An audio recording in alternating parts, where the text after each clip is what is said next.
पता नहीं किसने इस पेड़ का नाम देवदारू रख दिया था। नाम निश्चय ही पुराना है, कालिदास से भी पुराना, महाभारत से भी पुराना।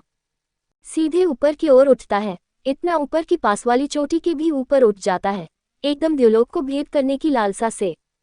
नीचे शाखाएं मर्त्यलोक को अभय दान देने की मुद्रा में फैलती चली जाती हैं, मानो कह रही हो, भय नहीं, मैं जो हूँ। प्रत्येक शाखा को झबरीली टहनियां कंटीले पत्तों के ऐसे लहरदार छंदों का वितान तानती हैं कि छाया चेहरी सी अनुगमन करती हैं। जिस आचार्य ने प्रतिपाटी विहित निश्चन अनुमोदित सज्जा को छाया नाम दिया था, वह जरूर इस पेड़ की शोभा से प्रभावित हुआ था। पेड़ क्या है? किसी सुलझे हुए कवि की चित्त का मूर्तिमान छंद है, धरती के आकर्षण को अभिभूत करके लहरदार वितानों की श्रृंखला को सावधानी से संभालता हुआ विपुल व्योम की ओर एकाग्रीभूत मनोहर छंद। कैसी शान है, गुरुत्वाकर्षण के जड़ वेग को अभिभूत करने की कैसी स्पर्धा है, प्राण के आवेग की कैसी उल्लासकार अभिव्यक्ति है। देवताओं का दुलारा पेड़ नहीं तो क्या है? क्या यूं ही समाधि लगाने के लिए महादेव ने देवारुद्रम वेदिका को ही पसंद किया था? कुछ बात होनी चाहिए। कोई नहीं बता सकता कि महादेव समाधि लगाकर क्या पाना चाहते थे। उन्हें कमी किस बात की थी? कालिदास ने बताया है कि उन्होंने इस प्रयोजनातीत, निष्प्रयोजन तो कैसे कहे, समाधि के लिए देवदारू ड्रूम के नीचे वेदिका बनाई थी। शायद इसलिए कि देवदारू भी अर्थातीत छंद है, प्राणों का उल्लास नर्तन, जड़शक्ति के द्वारा आकर्षण को पराभूत करके विपुल व्योम मंडल में विहार करने का अर्थातीत आनंद। कहते हैं, शिव ने जब उल्लासतिरिक में उद्दाम नर्तन किया था तो उनके शिष्य तंडु मुनि ने उसे याद कर लिया था। उन्होंने जिस नृत्य का प्रवर्तन किया उसे तांडव कहा जाता है। तांडव अर्थात तंडु मुनि द्वारा प्रवर्तित रस भाव विवर्जित नृत्य। रस भी अर्थ है, भाव भी अर्थ है, परंतु तांडव ऐसा नाच है जिसमें रस भी नहीं, भाव भी नहीं, नाचने वाले का कोई उद्देश्य नहीं, मतलब नहीं, अर्थ नहीं, केवल जड़ता के द्वारा आकर्षण को छीन करके एकमात्र चैतन्य की अनुभूति का उल्लास।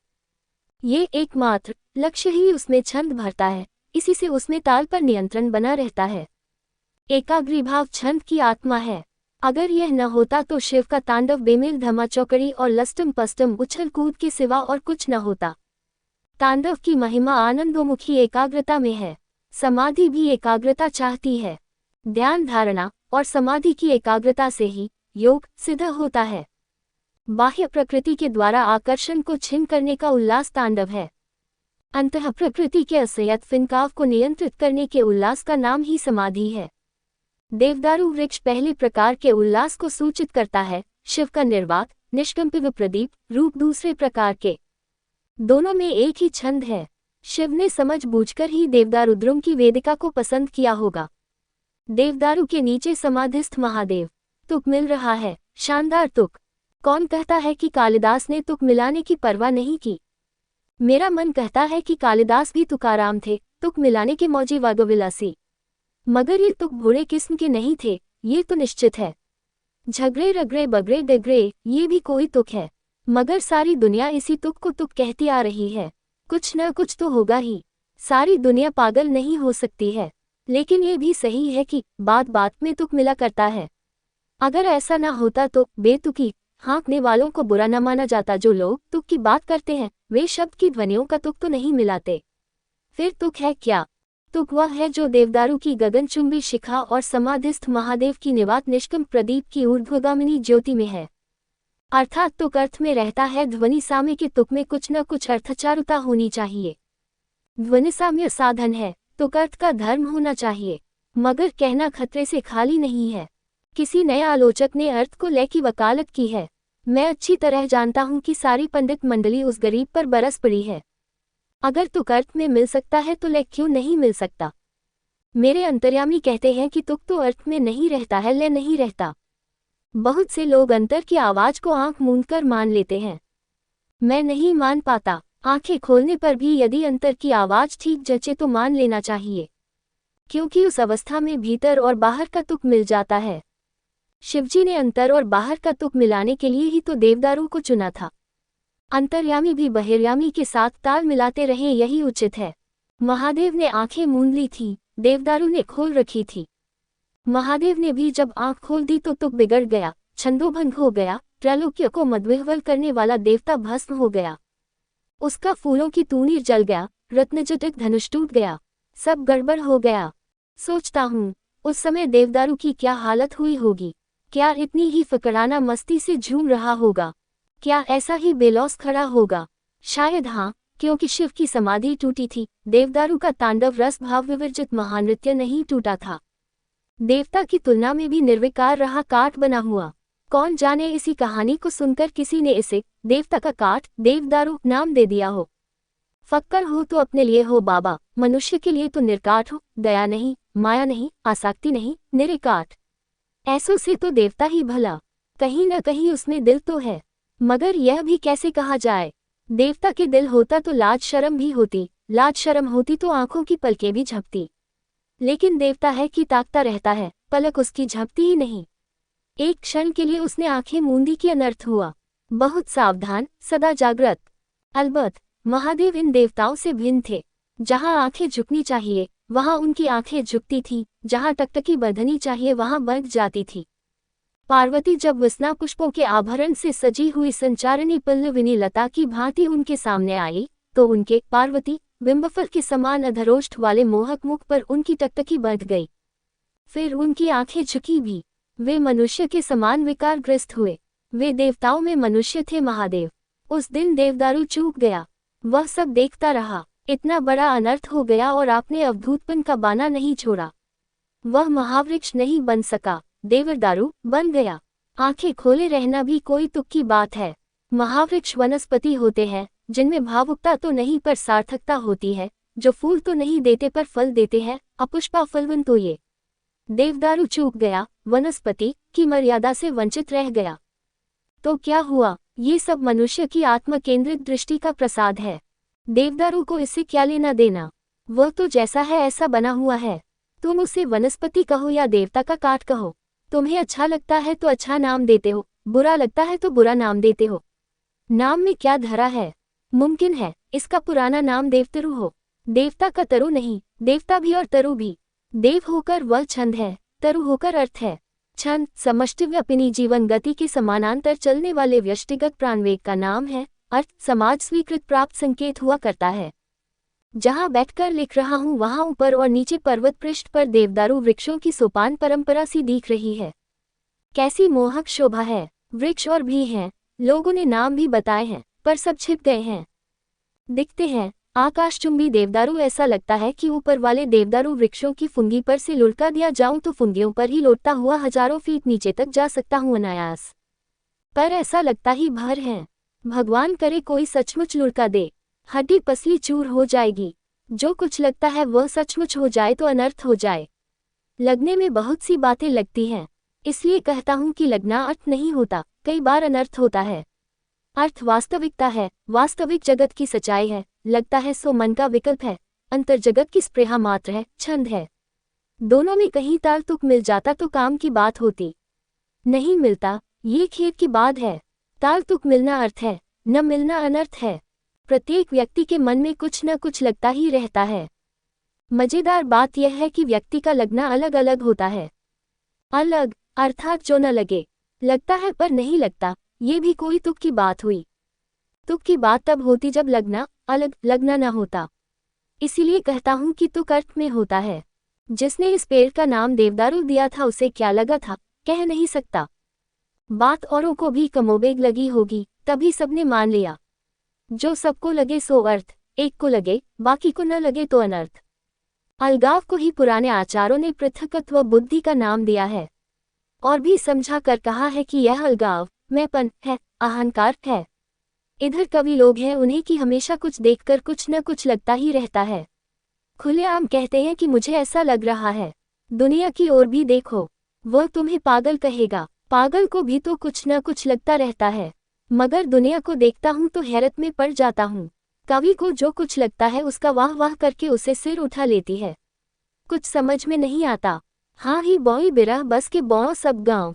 बिहारी अच्छे खासे कवि माने जाते हैं। उन्हीं की बात याद आ गई थी। बात इतनी ही सी थी कि कोई विरह की मारी स्त्री कह रही है कि मैं ही पागल हो गई हूं या सारा गांव ही पागल हो गया है। क्या समझकर ये लोग चांद को ठंडी किरण वाला कहते हैं। कहाँ जाने ये कहत है ससे ही सीत कर नाव। विरह की मारी महिला का दिमाग बिगड़ गया है। जो सबको ठंडा लग रहा है उसे वह दाहक मान रही है। पागलपन ही तो है। मगर जब बिहारी ने उसे दोहा छंद में बांध दिया हो, बात बिल्कुल बदल गई।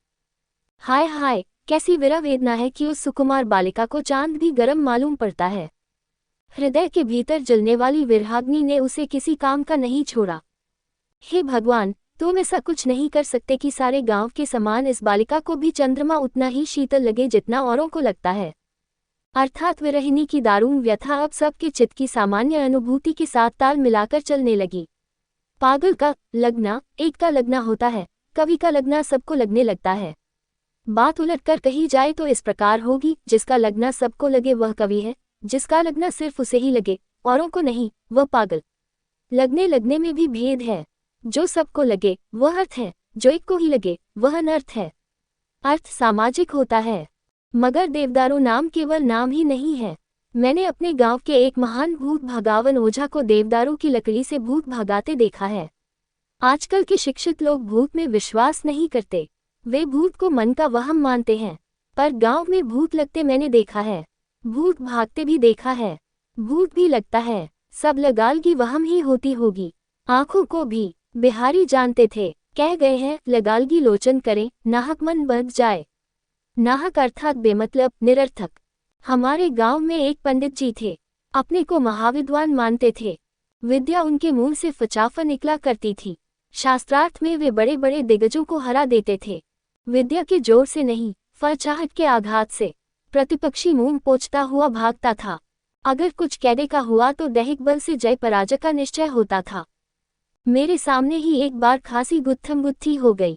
गांव जवार के लोगों को पंडित जी की विद्या पर भरोसा नहीं था, पर उनकी फचाफवानी और भीमकाया पर विश्वास अवश्य था।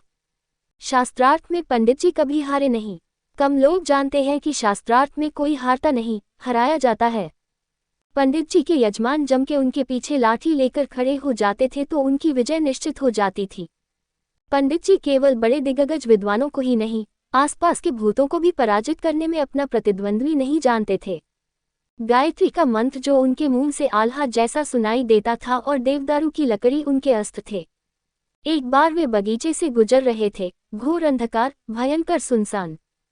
क्या देखते हैं कि आगे दनादन ढेले गिर रहे हैं। पंडित जी का अनुभवी मन तुरंत ताड़ गया कि कुछ दाल में काला है। मनुष्य इतनी तेजी से ढेले नहीं फेंक सकता। पंडित जी डरने वाले नहीं थे, पीछे मुड़कर ललकारा, अरे केवन है।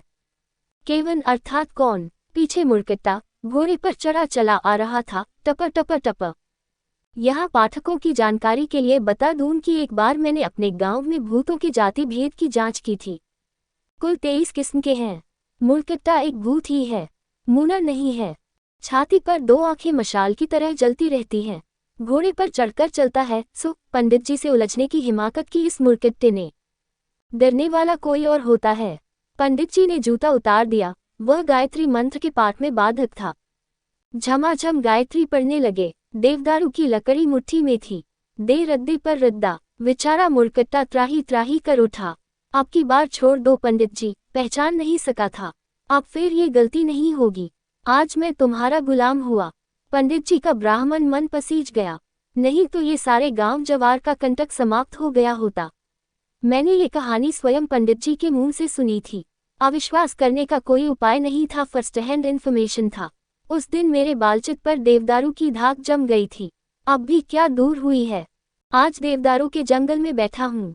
लाख लाख मुड़कट्टों को गुलाम बना सकता हूँ। भूतों में जैसे मुड़कट्टे होते हैं, आदमियों में भी कुछ होते हैं। मस्तक नाम की चीज उनके पास होती नहीं। मस्तक ही नहीं तो मस्तिष्क कहाँ। लता ही कट गई तो फूल की संभावना ही कहाँ रही। लताया पूर्वलुनाया प्रसून से उद्भव कृत। क्या इन मुड़कट्टों को देवदारू की लकड़ी से पराभूत किया सकता है? करने का प्रयत्न ही कर रहा हूँ। पंडित जी के पास तो फफची गायत्री थी, वह कहाँ पाऊं? मन की सारी भ्रांति को दूर करने वाले देवदारू, तुम्हें देखकर मन श्रद्धा से जो भर जाता है वह अकारण नहीं है। तुम भूत भगवान हो, तुम वह मिटावन हो, तुम भ्रांति नसावन हो। तुम्हें दीर्घकाल से जानता था पर पहचानता नहीं था, अब पहचान भी रहा हूँ। तुम देवता के दुलारे हो, महादेव के प्यारे हो, तुम धन्य हो। जानता हूँ कि बुद्धिमान लोग कहेंगे कि यह महज गप है। ये भी जानता हूँ कि कदाचित अंतिम विश्लेषण पर पंडित जी की कहानी पत्ता खड़का बंदा भड़का से अधिक वजनदार न साबित हो। संभावना तो यही तक है कि पत्ता भी न खड़का हो और पंडित जी ने आद्योपांत पूरी कहानी बना ली हो। मगर बलिहारी है इस सर्जन शक्ति की। क्या शानदार कहानी रची है पंडित जी ने। आदिकाल से मनुष्य गप रचता आ रहा है, अब भी रचे जा रहा है। आजकल हम लोग ऐतिहासिक युग में जीने का दावा करते हैं। पुराना मनुष्य मिथकीय युग में रहता था, जहां वह भाषा के माध्यम को अपूर्ण समझता था, वहां मिथकीय तत्वों से काम लेता था। मिथक गप्पे भाषा की अपूर्णता को भरने का प्रयास है। आज भी क्या हम मिथकीय तत्वों से प्रभावित नहीं हैं? भाषा बुरी तरह अर्थ से बंधी हुई है। उसमें स्वच्छंद संचार की शक्ति क्षीण से क्षीणतर होती जा रही है। मिथक स्वच्छंद विचरण करता है। आश्चर्य होता है, भाषा का मिथक अभिव्यक्त करता है भाषातीत को। मिथकीय आवरणों को हटाकर उसे तथ्यान्वयी अर्थ देने वाले लोग मनोवैज्ञानिक कहलाते हैं। आवरणों की सार्वभौम रचनात्मकता को पहचानने वाले कला समीक्षक कहलाते हैं। दोनों को भाषा का सहारा लेना पड़ता है, दोनों धोखा खाते हैं। भूत तो सरसों में है। जो सत्य है वह सर्जनाशक्ति के हिरण्य पात्र में मुंह बंद किए ढंका ही रह जाता है। एक पर एक गप्पों की परतें जमती जा रही हैं। सारी चमक सीपी को चमक में चांदनी देखने की तरह मन का अभ्यास मात्र है। गप कहाँ नहीं है, क्या नहीं है। मगर छोड़िए भी, देवदारू भी सब एक से नहीं होते। मेरे बिल्कुल पास में जो है वह जरट भी है, खुसक भी। जरा उसके नीचे की ओर जो है वह सनकीसा लगता है। एक मोटे राम खटके एक प्रांत पर उगे हैं, आधे जमीन में, आधे अधर में, आधा हिस्सा ठूंठ, आधा जगर मगर, सारे कुंबे के पाधा जान पड़ते हैं। एक अल्हड़ किशोर है, सदा हंसता सा कवि जैसा लगता है। जी करता है इसे प्यार किया जाए। सदा से ऐसा होता आया है। हर देवदारू का अपना व्यक्तित्व होता है। एक इतना कमनीय था कि बैल की ध्वजा वाले महादेव ने उसे अपना बेटा बना लिया था। पार्वती माता की छाती से दूध ढरक पड़ा था, कालिदास खुद कह गए हैं। मगर कुछ लोग ऐसे होते हैं कि उन्हें संविधान 22 पसेरी दिखते हैं। वे लोग सबको एक ही जैसा देखते हैं। उनके लिए वह खूसट, वह पाधा, वह सोम, वह सनकी, वह झबरला, वह चपरगेंगा, वह गदरौना, वह खिटखिटा, वह झक्की, वह झुमरला, वह धोकरा, वह नटखटा, वह चुनमुन, वह बांकुरा, वह चौरंगी सब समान है। महादेव जी के प्यारे बेटे के कमनीय व्यक्तित्व को भी सब नहीं पहचान सकते थे। एक मदमत गजराज आए और अपने गंधस्थल की खाज मिटाने के लिए उसी पर पिल पड़े। जड़ें हिल गईं, पत्ते झड़ गए, खाल छूट गई और आप खाज मिटाते रहे। महादेव जी को बड़ा क्रोध आया। आना ही था। उन्होंने उसकी रक्षा के लिए एक सिंह तैनात कर दिया। पर मेरे सामने जो अल्हड़ कवि है, इसका क्या होगा? वह तो कहिए कि इधर हाथी आते ही नहीं। फिर भी डर तो लगता ही है। हाथी न सही, गधों और खच्चरों से तो शहर भरा पड़ा है। लेकिन मैं जिधर हूँ उधर वे भी कम ही आते हैं। गाहे बगाहे आ भी जाते हैं, पर उन्हें देवदारू की तरफ देखने की फुर्सत नहीं होती। उन्हें देखने को और बहुत सी चीजें मिल जाती हैं। बहरहाल कोई खास चिंता की बात नहीं। इस देश के लोग पीढ़ियों से सिर्फ जाति देखते आ रहे हैं, व्यक्तित्व देखने की उन्हें न आदत है न परवाह है। संत लोग चिल्लाकर थक गए कि मोल करो तलवार को, पड़ा रहन दो म्यान के मोल भाव से बाजार गर्म। व्यक्तित्व को यहाँ पूछता ही कौन है? अर्थमात्र जाति है, छंदमात्र व्यक्ति है। अर्थ आसानी से पहचाना जा सकता है क्योंकि वह धरती पर चलता है। छंद आसानी से पकड़ में नहीं आता, वह आसमान में उड़ा करता है। बात यह है कि जब मैं कहता हूँ कि देवदारू सुंदर है तो सुनने वाले सुंदर का एक सामान्य अर्थ ही लेते हैं। हजार तरह के सुंदर पदार्थों में रहने वाला एक सामान्य सौंदर्य धर्म। सौंदर्य का कौन सा विशिष्ट रूप मेरे हृदय में उल्लास तरंगित कर रहा है, ये बात बस मैं ही जानता हूँ। अगर मुझमें इस बात को कहने की शक्ति नहीं हुई तो ये गूंगे का गुण बनी रह जाएगी। जिसमें शक्ति होती है वह कवि कहलाता है। अनेक प्रकार के कौशल से वह इस बात को कहने का प्रयत्न करता है, फिर भी शब्दों का सहारा तो उसे लेना ही पड़ता है। शब्द सदा सामान्य अर्थ को प्रकट करते हैं। कवि विशिष्ट अर्थ देना चाहता है। वह छंदों के सहारे, उपमान योजना के बल पर, ध्वनि सामे के द्वारा विशिष्ट अर्थ को समझ पाते हैं। बिल्कुल नहीं। कोई बड़भागी होता है जिसके दिल की धड़कन कवि के दिल की धड़कन के साथ ताल मिला पाती है। कवि के हृदय के साथ मिल जाए उसे सहृदय कहा जाता है। देवदारू की ऊर्ध्वा शिखा शोभा मेरे हृदय में एक विशेष उल्लास पैदा करती है। मेरे पास कवि कौशल नाम की चीज नहीं है। मैं अपने विशिष्ट अनुभवों का साधारणीकरण नहीं कर पा रहा हूँ। कवि होता तो करा लेता, उपमानों की छटा खड़ी कर देता, सहृदय के चित्त को अपने चित्त के ताल पर नृत्य कराने योग्य छंद ढूंढ लेता, ध्वनियों की नियत संचारी समता को ऐसा समा बांधता कि सुनने वाले का मन मयूर की भांति नाच उठता, पर मेरे भाग्य में ये कुछ भी नहीं। केवल आंख फाड़कर देखता हूँ, पाषाण की कठोर छाती भेद कर देवदारू न जाने किस पताल से न जाने अपना रस खींच रहा है और कम हृष्ट छाया का वितान तानता हुआ ऊर्ध्वलोक की ओर किसी अज्ञात निर्देशक के तर्जनी संकेत की भांति कुछ दिखा रहा है। यह इतनी उंगलियां क्या यूं ही उठी हुई है? कुछ बात है, अवश्य कुछ रहस्य है। भीतर ही भीतर अनुभव कर रहा हूं, पर बता सकूं ऐसी भाषा कहाँ है? हाय, मैं असमर्थ हूँ, मूक हूँ। मीमांसकों का एक संप्रदाय मानता था कि शब्द का अर्थ वहां तक जाता है जहां तक वक्ता ले जाता है। वक्ता की इच्छा को विवक्षा कहते हैं। ये लोग कहते हैं कि जब जैमिनी मुनि ने कहा था कि यत्परः शब्दः स शब्दार्थः, तो उनका यही मतलब था। मेरा रोम रोम अनुभव कर रहा है कि मुनि की बात का ऐसा अर्थ नहीं होना चाहिए। कहाँ विवक्षा इतनी दूर तक ले जाती है? सुंदर शब्द का प्रयोग करके मैं जो कहना चाहता हूँ वह कहाँ प्रकट हो पा रहा है? कहना तो बहुत चाहता हूँ, कोई समझे भी तो नहीं। शब्द उतना ही बता पाता है जितना लोग समझते हैं। वक्ता जो कहना चाहता है उतना कहाँ बता पाता है वह। दुनिया में कवियों की जो कदर है वह इसीलिए है कि वे जो अनुभव करते हैं उसे श्रोता के चित्त में प्रविष्ट भी करा सकते हैं। प्रेषण धर्मिता उनके कहे का एक प्रधान गुण है। मैं नहीं पहुंचा पाता हूँ उस अर्थ को जिसे मेरा मन अनुभव कर रहा है, क्योंकि मैं शब्दों और छंदों का ऐसा अस्त्र नहीं बना पाता हूँ जो मेरी अनुभूतियों को लेकर तीर की तरह श्रोता के हृदय में चुभ जाए। अर्थ निश्चय ही वक्ता की इच्छा के अधीन नहीं है। वह सामाजिक स्वीकृति चाहता है।